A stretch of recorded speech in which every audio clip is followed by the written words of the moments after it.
It was a cold and stormy night. The sky was swallowed by dark clouds, the moon hidden behind a thick curtain of shadows. Thunder roared across the heavens, shaking the city. The streets were nearly deserted, only a few cars speeding home before the storm worsened. But amidst the pounding rain, a lone German shepherd raced through the streets, his body soaked, his legs aching. Yet he did not stop. In his powerful jaws, wrapped in a tattered blanket, he carried something precious. The baby. Max had once been a K-9 officer, trained to protect, to serve, to fight crime. But tonight, he was on a mission of his own. His heart pounded, his breath came in sharp pants. He had to reach the hospital before it was too late. His paws splashed through puddles, his ears twitched at the sound of distant sirens. He dodged cars, cut through dark alleys, guided by pure instinct. And then, through the relentless downpour, he saw it. St. Mary's Hospital. A beacon of light in the unforgiving darkness. With the last of his strength, Max sprinted toward the entrance. Inside the hospital, Nurse Olivia Carter was just finishing her shift. Hours of tending to emergency patients had drained her, and all she wanted was to go home, take a hot shower, and sleep.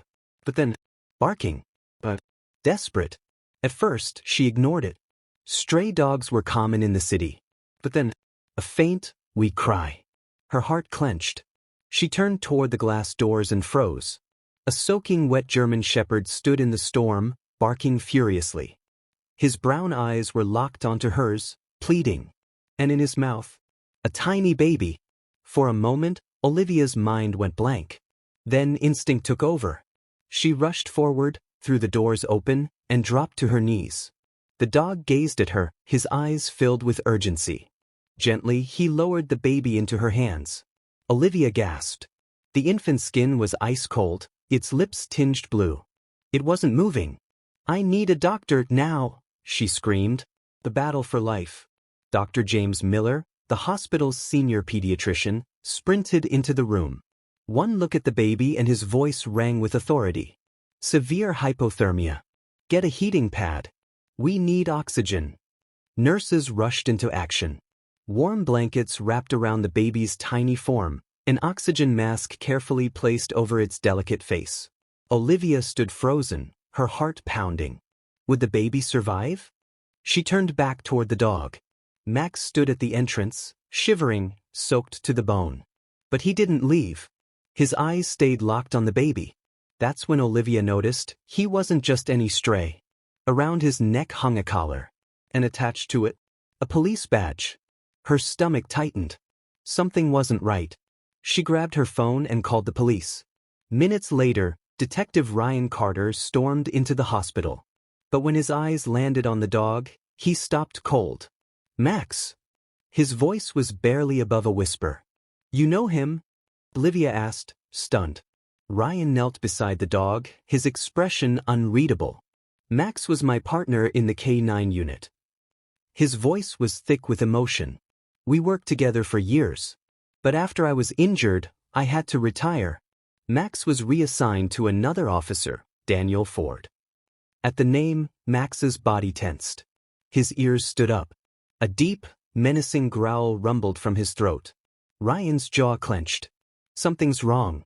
Where is Daniel?" A terrible feeling crept over him. While the doctors fought to save the baby, Ryan pulled out his phone, scanning recent police reports. And then, his blood ran cold. Missing child alert. A young mother, Emily Watson, had called 911 earlier that night. Her newborn son had been kidnapped from her home. The main suspect? Daniel Ford. Ryan's hands curled into fists. Daniel wasn't just a cop. He had ties to criminals. Could it be? Had he kidnapped the baby for ransom? And then, Max barked. A low, urgent sound. Ryan turned just in time to see a shadowed figure standing outside the hospital doors. The moment the man saw them looking, he turned to flee. Ryan's instinct screamed. "That's him." Ryan bolted out the doors. "Stop. Police." Daniel ran. But he hadn't counted on Max. The dog launched forward, his powerful legs eating up the wet pavement. He closed in fast. Daniel turned down an alley, desperate. Too late. With a fierce growl, Max leaped, knocking Daniel to the ground. Ryan caught up, yanking Daniel's arms behind his back. Handcuffs. Daniel Ford, you're under arrest. At the station, the truth spilled out. Daniel had kidnapped the baby because Emily Watson owed money to dangerous people. When the situation got too risky, he planned to sell the child to an illegal adoption ring. But Max had sensed something was wrong. When Daniel wasn't looking, Max had grabbed the baby and ran, searching for help. He had traveled miles through the storm, ignoring exhaustion, pushing forward until he found the only place that could save the child. St. Mary's Hospital. He had saved a life. A homecoming. Inside the hospital, the baby had stabilized. Tears streamed down Emily Watson's face as she cradled her child. She knelt beside Max, her voice breaking. "You saved my son." And as for Max? Ryan already knew the answer. He knelt beside his old partner, scratching behind his ears. "You've done your duty, buddy." His voice softened. "Come home with me." For the first time in years, Max wagged his tail. As Ryan hugged him, Max licked his face, his heart finally at peace. Because loyalty never fades. Even after retirement. And on that stormy night, one act of courage changed everything.